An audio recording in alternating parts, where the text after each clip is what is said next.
Hello, welcome all in another session of process costing. In the previous session, we have completed preparation of process accounts without WIP. And in this session, I will be taking preparation of process accounts with the WIP. अभी with WIP में है sum number 2, 3, 4, 5 ये sums है 2, 3, 4, 5 मतलब 4 sums है।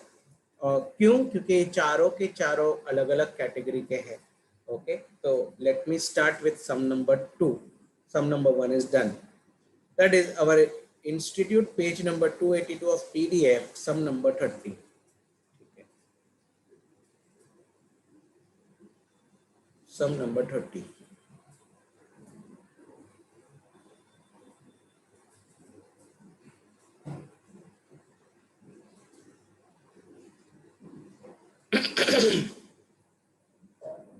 SM Limited furnishes you the following information relating to process B for the month of October 2017. Opening WIP nil, units produced in units introduced 10,000 units, rupees 3 per unit. Expenses debited to process direct material, direct labor, overheads. Finish output 9,500 units. Closing WIP 350 units. Degree of completion material 100%, labor overheads 50%.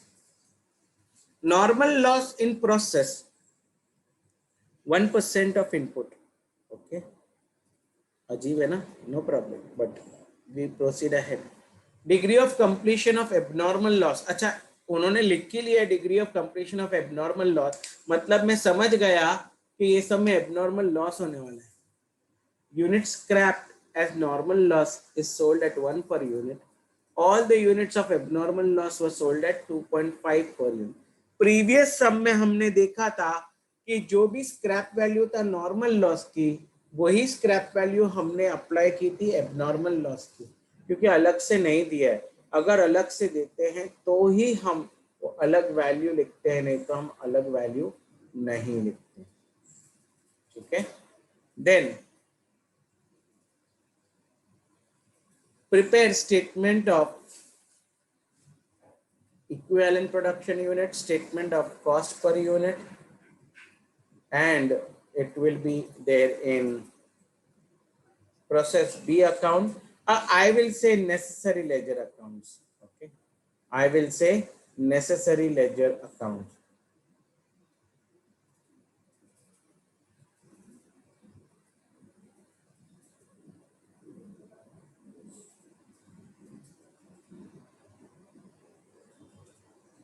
Let's proceed ahead now.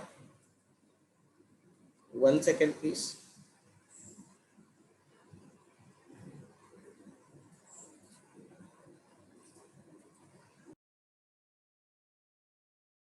We proceed ahead therefore. जब हम process accounts बनाते हैं with WIP तो अपना काम बढ़ जाता है. तो बहुत रेयर चांसेस है कि दो प्रोसेस आए और दोनों में WIP हो. ऐसा बहुत रेयर चांसेस है. ओके, क्यों? क्योंकि हर एक प्रोसेस के लिए मुझे 3 स्टेटमेंट बनाने पड़ते हैं. ओके, हर एक प्रोसेस के लिए 3 स्टेटमेंट. पहला स्टेटमेंट है EPU स्टेटमेंट, दूसरा स्टेटमेंट है CPU स्टेटमेंट, तीसरा स्टेटमेंट है इवैल्यूएशन स्टेटमेंट. तब जाके मैं प्रोसेस अकाउंट्स बनाता हूँ. मतलब मुझे सब चीज़ों की वैल्यू मुझे क्वेश्चन में नहीं दी रहेगी. जो चीज़ों की वैल्यू नहीं दी रहती है, जैसे कि हमने प्रीवियस सम में देखा था, अगर एबनॉर्मल लॉस आता है और आउटपुट आता है तो दोनों के लिए मुझे कॉस्ट पर यूनिट कैलकुलेट करना पड़ता है. तो यहाँ पे 3 चीज़ें होंगी. Like for example, closing WIP होगी, एबनॉर्मल लॉस भी होगा और आउटपुट भी होगा. तो इन तीनों की वैल्यू ढूंढने के लिए मुझे 3 स्टेटमेंट बनाने पड़ते हैं और वो तीनों स्टेटमेंट से फिर मैं प्रोसेस अकाउंट्स बना सकता. तो यहाँ पे सबसे पहले स्टेटमेंट ऑफ EPU बनता है, फिर बनता है स्टेटमेंट ऑफ CPU एंड फिर बनता है evaluation statement. I repeat, statement of EPU. EPU का फुल फॉर्म है इक्विवेलेंट प्रोडक्शन यूनिट. जो इनकम्प्लीट यूनिट्स है आधे अधूरे अधूरे यूनिट्स है उसको मैं कंप्लीटेड यूनिट फॉर्म में लाता हूं, तो that is called as EPU. जैसे कि हम लोग खेलते रहेंगे और एक हम लोग बड़े बड़े लोग खेल रहे हैं और छोटा बच्चा अपने साथ खेलना चाहता है, तो हम लोग उसको कच्चू लिंबू करके बोलते हैं। That means we will give him a liberty that and we will not catch him so easily because he is weaker guy. That is what is called as equivalent production unit. हम लोग बोलते हैं ना ये 1 10 के बराबर है या ये 10 1 के बराबर है, so and so. So that is what is called as equivalent unit. Okay, so let's do it. कैसे बनता है EPU statement?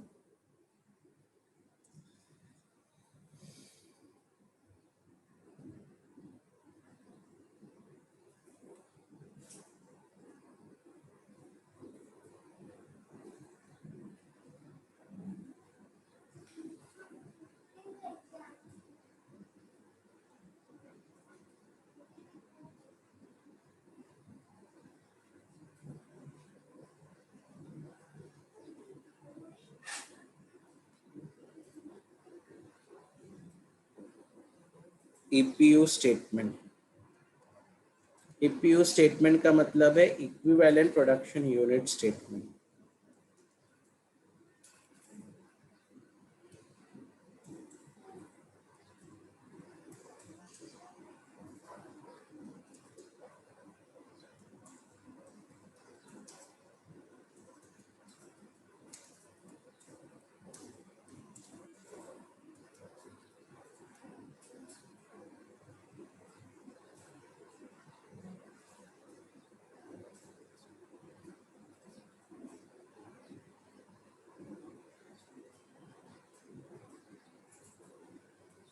Input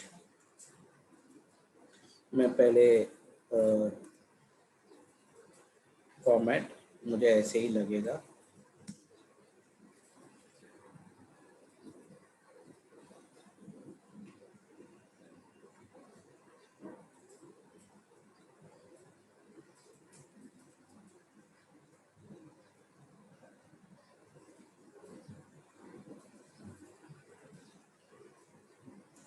input data, then output data,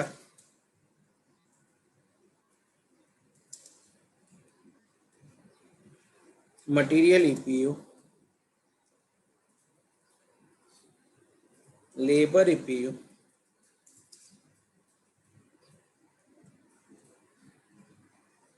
and overheads EPU।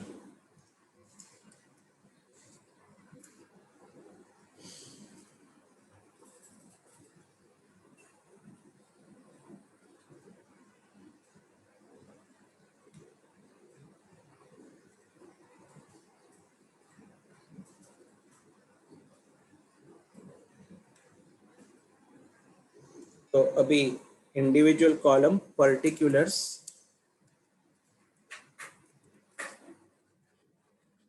Units,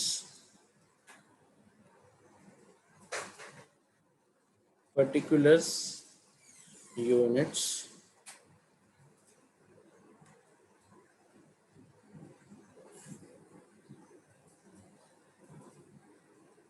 percentage,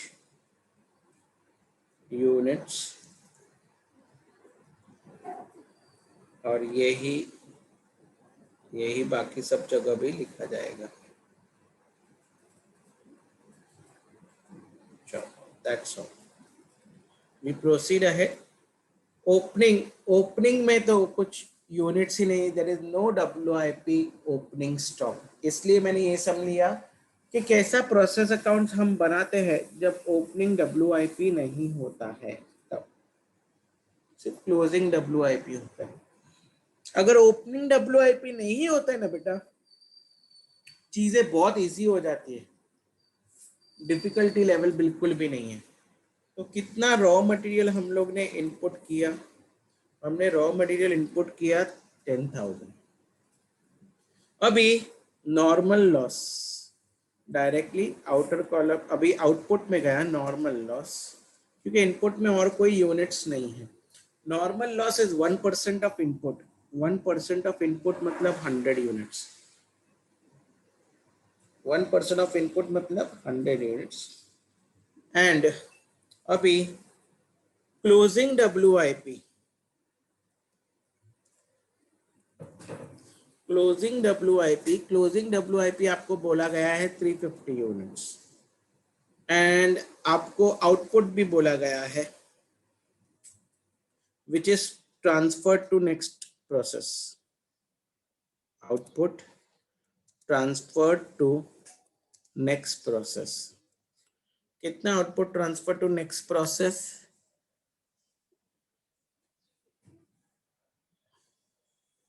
finish output आपको दिया है 9500 units. ये रहा finish output है 9500 units. अभी मैं क्या करता हूं, टोटल करता हूं. जैसे मैं प्रोसेस अकाउंट्स में यूनिट कॉलम के साथ इनपुट और आउटपुट का सब कुछ लिखने के बाद मैं टैली करता हूं और मैंने ढूंढ निकाला सर 50 यूनिट्स का बैलेंसिंग फिगर आउटपुट साइड है. अगर 50 यूनिट्स आउटपुट साइड है मतलब ये इसको कहते हैं abnormal loss. Abnormal loss 50 units. और अब देखो मेरा इनपुट आउटपुट टैली हो गया विथ 1000 यूनिट्स. अभी यहाँ पे आपको जानने की जरूरत है कि degree of completion, closing WIP का डिग्री ऑफ कंप्लीशन दिया हुआ है material 100%,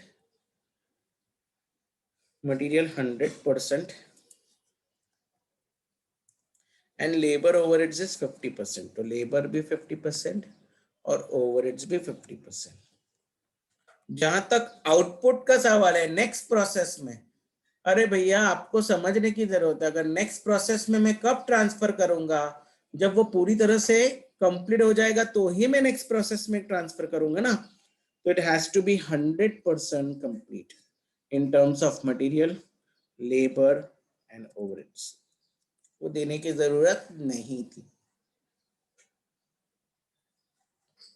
now abnormal gain, abnormal loss. तो एबनॉर्मल लॉस मतलब नुकसान. कैन आई से नुकसान तो प्रोसेस प्रोडक्शन के टाइम पे कभी भी हो सकता है. यस और नो? मुझे बताइए. नुकसान तो कभी भी हो सकता है प्रोसेस के. यस और no? I am waiting. Yes, sir. So if it can happen at any point of time, if it happens at any point of time, so can I say abnormal gain, abnormal loss, I'm so sorry, abnormal loss can be fully complete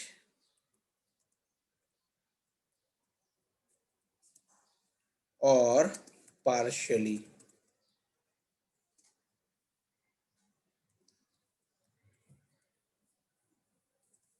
It can be fully complete or partially complete. How to know whether abnormal loss in this particular question is fully complete or not? Degree of completion of scrap. Degree of completion of scrap is equal to degree of completion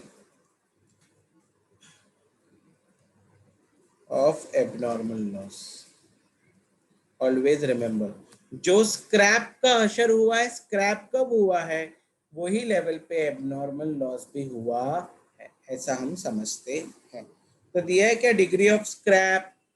question में दिया है क्या degree of scrap? जरा देखो sir, scrap का नहीं लेकिन degree and completion of abnormal loss ऐसा स्पेसिफाई कर दिया.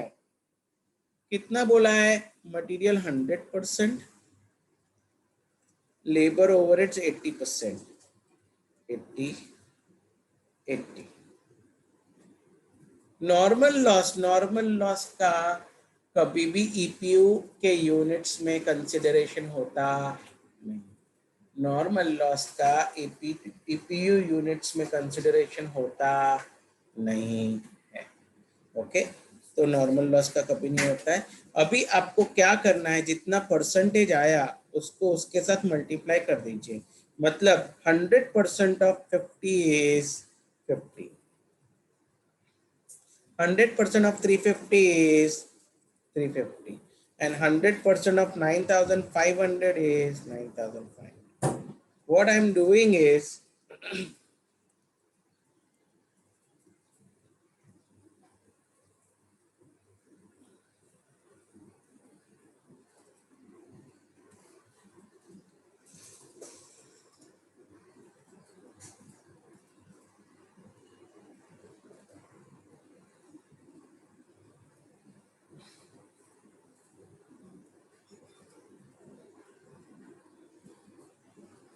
सिमिलरली लेबर के लिए भी जो भी उसका परसेंटेज है उसको आउटपुट के यूनिट्स के साथ उतना परसेंटेज जोड़ निकालो।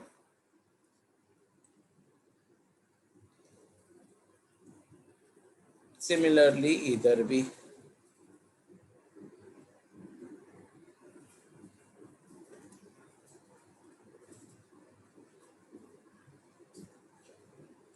सिमिलरली इधर भी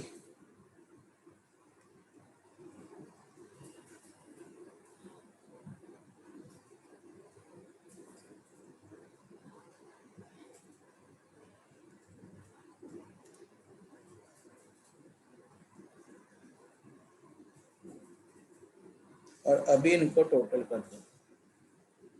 टोटल टोटल का तो already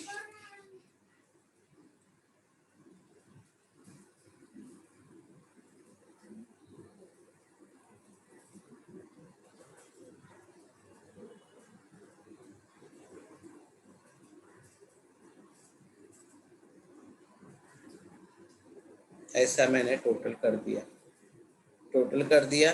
this is my EPU statement. आपने क्या कर दिया, आउटपुट आउटपुट जो था ना 50, 350 और 9500, उनका डिग्री ऑफ कंप्लीशन था अनइवन। अनइवन बोले तो किसी का ज्यादा और किसी का कम। अभी मैं ये यूनिट्स लेने के बजाय मैं मटेरियल का कॉस्ट कैलकुलेट करूंगा तब ये लूंगा, लेबर का कैलकुलेट करूंगा तब ये लूंगा, ओवरहेड्स का कैलकुलेट करूंगा तो ये लूंगा। क्यों? क्योंकि ये सब कुछ, ये सारी चीजें abnormal loss, closing WIP and output, everything has come on par level. ये तीनों कौन से लेवल पे आ गए? पार लेवल पे आ गए हैं। तो ये हो गया अपना ईपीयू स्टेटमेंट।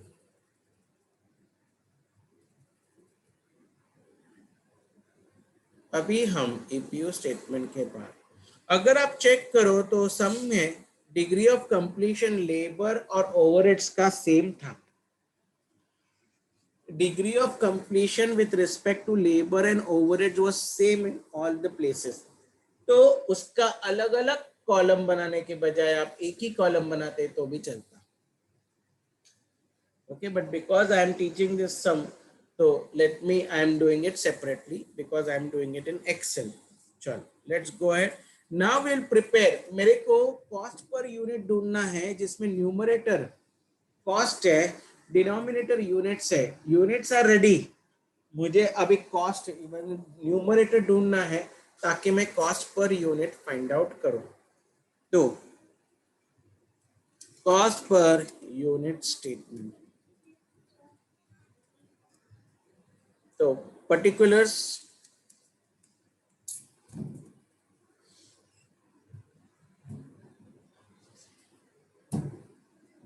value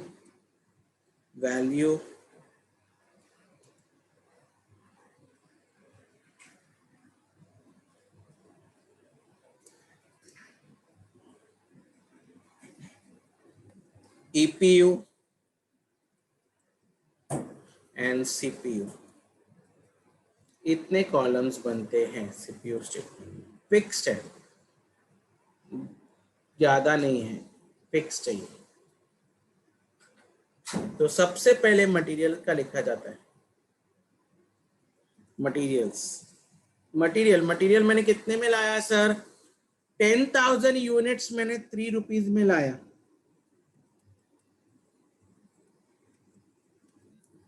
और कुछ मटेरियल है क्या? और कोई ओवरहेड्स जरा देखो, मटेरियल कॉस्ट है क्या?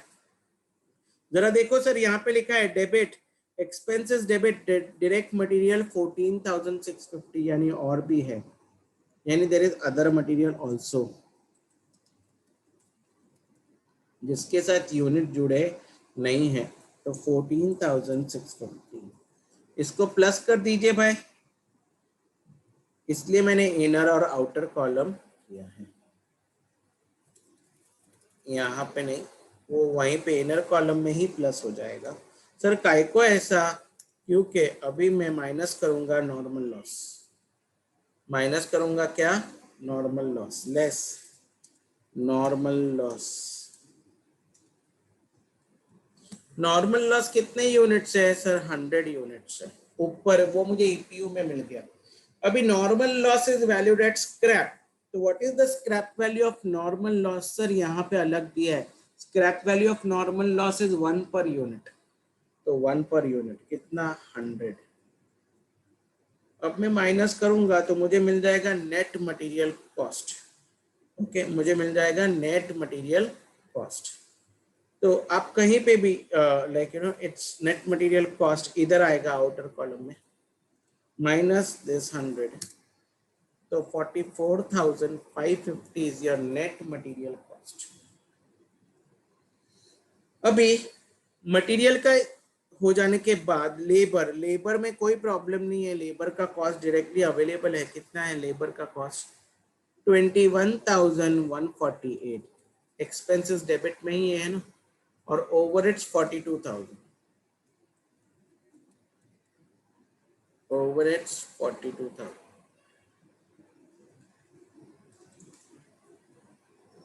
अभी ईपीयू, ईपीयू कितना है? तो मटेरियल का ईपीयू टोटल है 9,900, लेबर का 9,715, और ओवरहेड्स का सेम एज लेबर है 9,715, लेकिन मैं चेक कर सकता हूं, देखो 9,715। ईपीयू, ईपीयू से लिख लिया सर, मुझे न्यूमरेटर भी मिल गया, that is total cost, denominator भी मिल गया यूनिट्स, तो अब मैं कॉस्ट पर यूनिट ढूंढता हूं। तो जब हम preparation of process account with WIP करते हैं, हम लोग टोटल कॉस्ट डायरेक्टली नहीं ढूंढते, हम लोग मटेरियल का कॉस्ट ढूंढ निकालते हैं, लेबर का कॉस्ट ढूंढ निकालते हैं, ओवरहेड्स का कॉस्ट ढूंढ निकालते हैं और एडअप करते हैं। 44,550 डिवाइडेड बाय 9,900, प्लीज करके बताइए मुझे कितना है? 4.5। 4.5। सिमिलरली बाकी का सब प्लीज कैलकुलेट कीजिए, क्या ये फिगर्स करेक्ट है?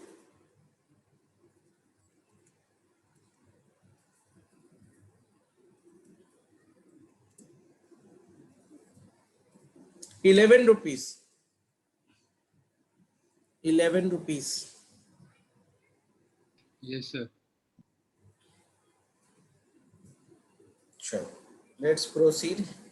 अब मुझे ईपीयू स्टेटमेंट आ गया, सीपीयू स्टेटमेंट आ गया। सीपीयू स्टेटमेंट से मैंने ढूंढ निकाला कि हर एक फिनिश गुड्स में मटेरियल कॉस्ट कितना है, लेबर कॉस्ट कितना है, ओवरहेड्स का कॉस्ट कितना है।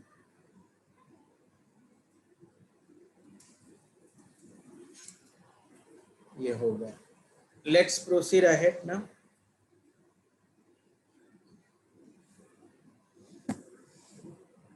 ये हो गया इवैल्यूएशन। अभी इवैल्यूएशन स्टेटमेंट,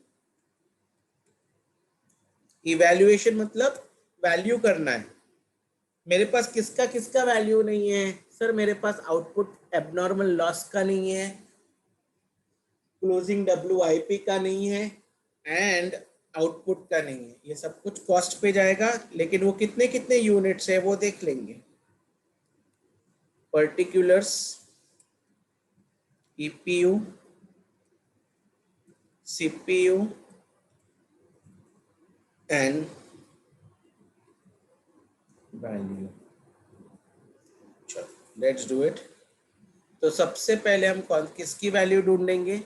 हम लोग एबनॉर्मल लॉस की वैल्यू ढूंढेंगे या क्लोजिंग डब्ल्यूआईपी का ढूंढते हैं। क्यों? क्योंकि ये main closing WIP, abnormal loss हो ना हो, लेकिन ये क्लोजिंग डब्ल्यूआईपी के लिए मुझे इतनी मेहनत करनी पड़ी।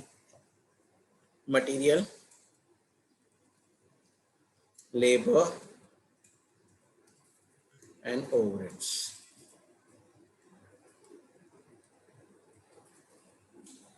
टोटल। सिमिलरली मुझे किसके लिए करना है? एबनॉर्मल लॉस,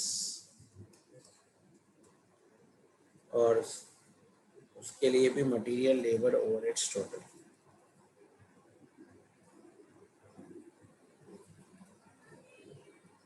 एंड आउटपुट,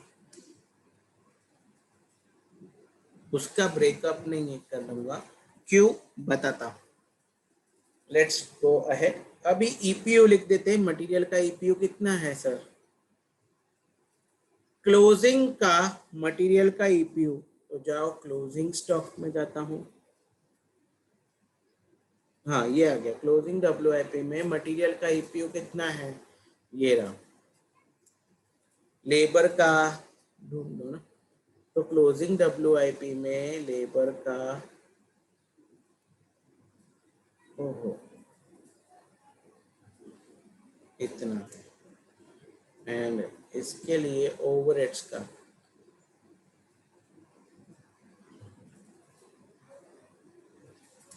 ये हो गया ईपीयू। अभी ईपीयू हो गया। एबनॉर्मल लॉस का देखो, एबनॉर्मल का ईपीयू, तो मटेरियल, एबनॉर्मल लॉस में मटेरियल का ईपीयू,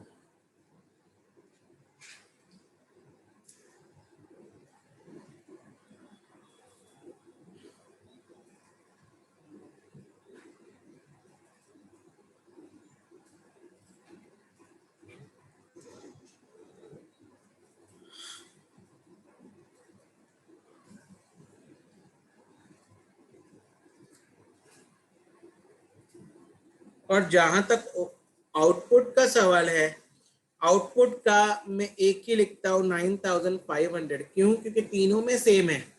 आप अलग अलग लिखोगे तो भी चलेगा, मटेरियल, लेबर, ओवरहेड लिखोगे तो भी चलेगा, और एक साथ लिखा तो भी चलेगा। Because A into B plus A into C plus A into D का मतलब है A into bracket B plus C plus D. ये उसका मेथड, ये कॉस्ट, ऐसे हम लोग ने मैथ्स में सीखा है। ओके, तो वही कंसेप्ट है। अभी ईपीयू, चलो ईपीयू ले लेते हैं।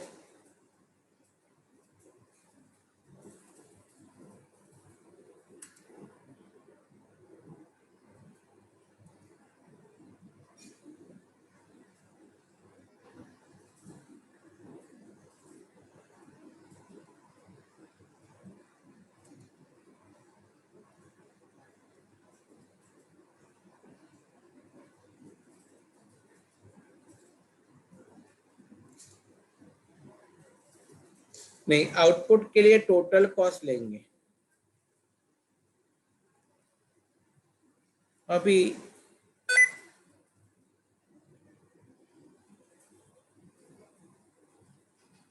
अभी हम लोग क्या करेंगे? वैल्यू ढूंढ निकालेंगे। Units multiplied by per unit.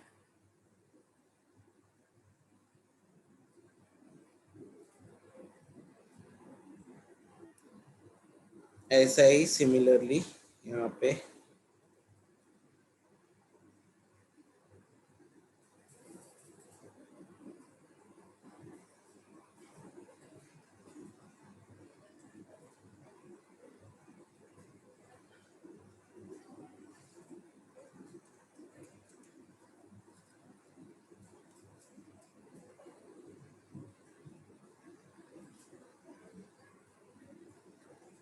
सब रेडी हो गया। तो now I can take, it is closing WIP की वैल्यू है 2712.5, तो 2713, तो आई कैन टेक 2713, 485 और ये 1,04,500। तो मेरे पास तीनों स्टेटमेंट मैंने बना दिया है। Now I can make process account, I can make normal loss account and I can make abnormal loss account, तीनों अकाउंट बना सकता। This all three accounts they can ask us.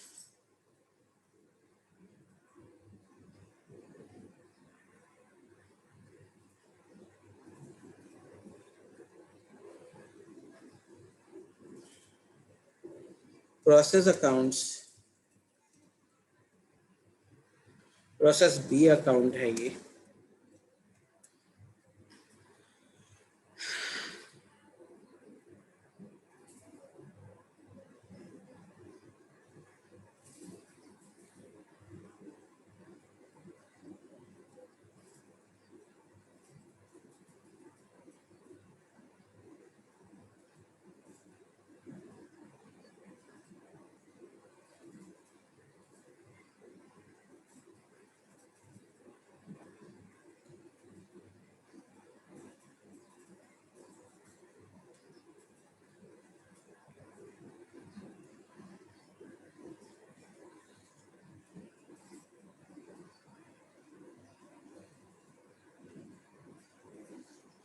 To input from process A. Okay, क्योंकि ये पहला process नहीं दूसरा process है, क्योंकि बी अकाउंट है इसलिए मैं समझ गया। कितना यूनिट्स? 10,000 यूनिट्स। वैल्यू 3 रुपीज यानी 30,000। Then to other materials, other materials कितना है? 14,650।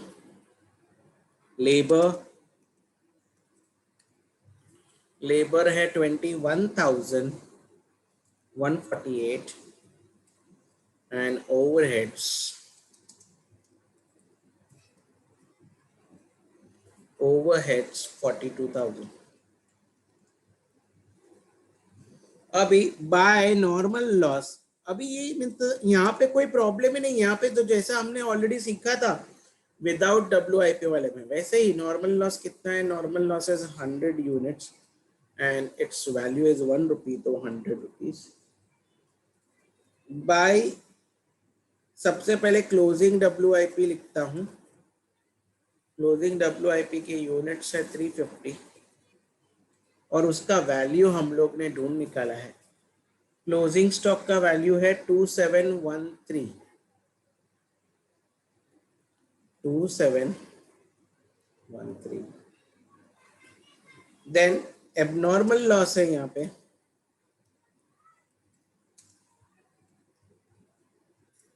एबनॉर्मल लॉस कितने यूनिट्स का हुआ है? एबनॉर्मल लॉस कितने यूनिट्स का हुआ है? EPU स्टेटमेंट में मुझे पता है,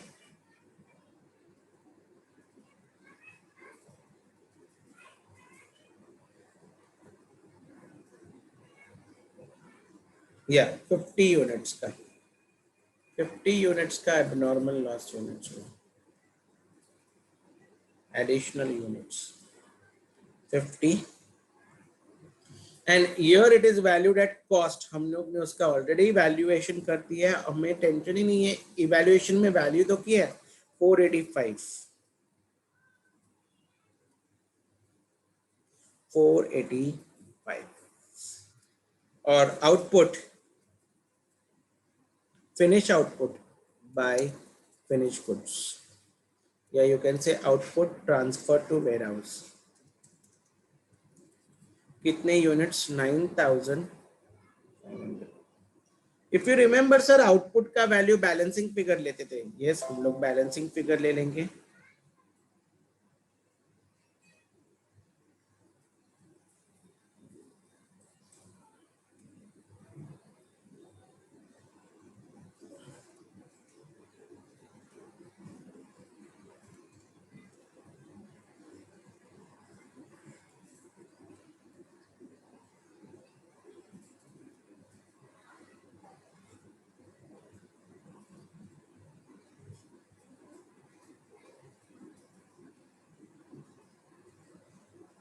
yes we are done.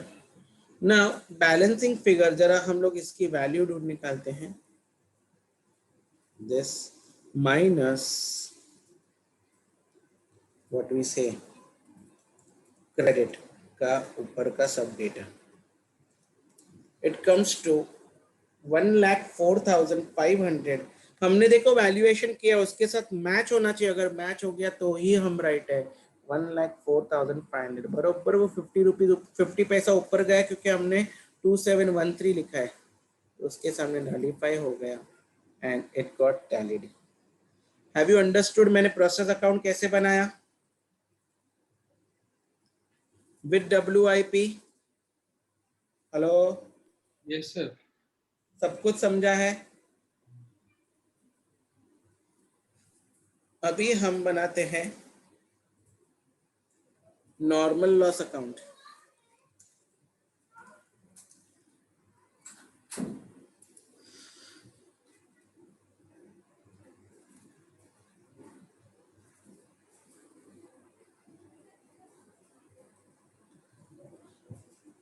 Normal loss वहां पे प्रोसेस अकाउंट में क्रेडिट साइड, तो यहाँ पे डेबिट आएगा to process B. Process B में कितने यूनिट्स हुए नॉर्मल लॉस? 100 यूनिट्स. वैल्यू 100. क्योंकि उसमें एबनॉर्मल लॉस हुआ है, तो नॉर्मल लॉस तो हुए ही है, तो उसको बेच दो by bank 100 units at 100 rupees and मेरा नॉर्मल लॉस अकाउंट क्या हो गया? टैली हो गया. Then we go ahead.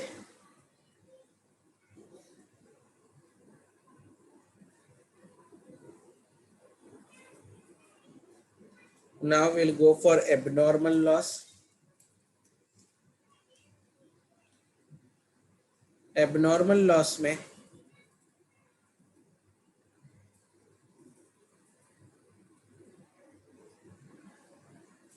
वो भी वहां पे प्रोसेस अकाउंट्स में क्रेडिट साइड आया है,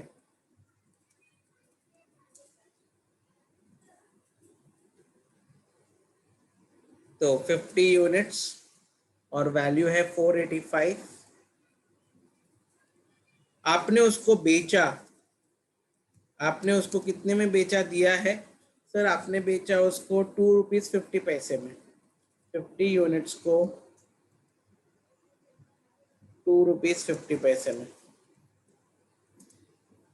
125. तो यूनिट्स कॉलम टैली हो गया, तो जो नुकसान है वो कॉस्ट P&L में डेबिट हो जाएगा. यहाँ पे क्रेडिट कितना हो जाएगा वो? Okay 485 minus 125, that comes to 360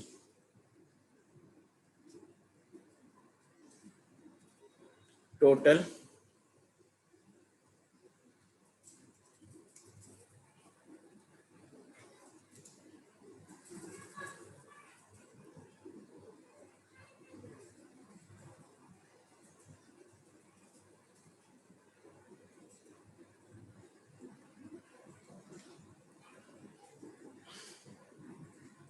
या हो गया. मैंने सारे नेसेसरी लेजर अकाउंट्स भी बना दिए. Okay and everything is done. Normal loss tally क्यों नहीं किया? एक ही लाइन का है वो, ऑटोमेटिकली उसकी जो फर्स्ट लाइन है वही टैलीड लाइन है, तो एवरीथिंग इज डन.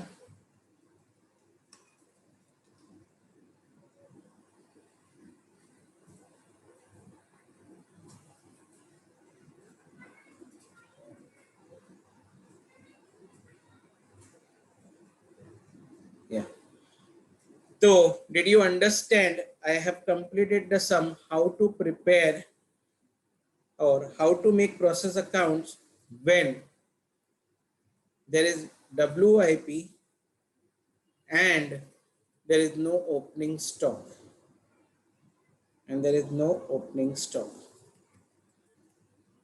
क्या आपको सब कुछ समझा है? Yes, sir. ग्रेट.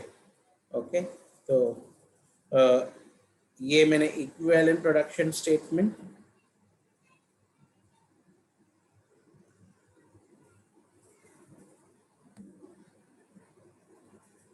ये मेरा सीपीयू स्टेटमेंट, ये मेरा इवैल्यूएशन स्टेटमेंट, और ये मेरा process accounts, normal loss account and abnormal loss account.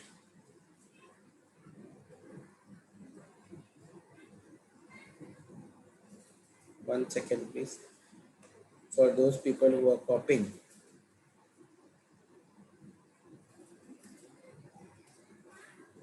Yeah. Process accounts, normal loss account and abnormal loss account. Is it very clear?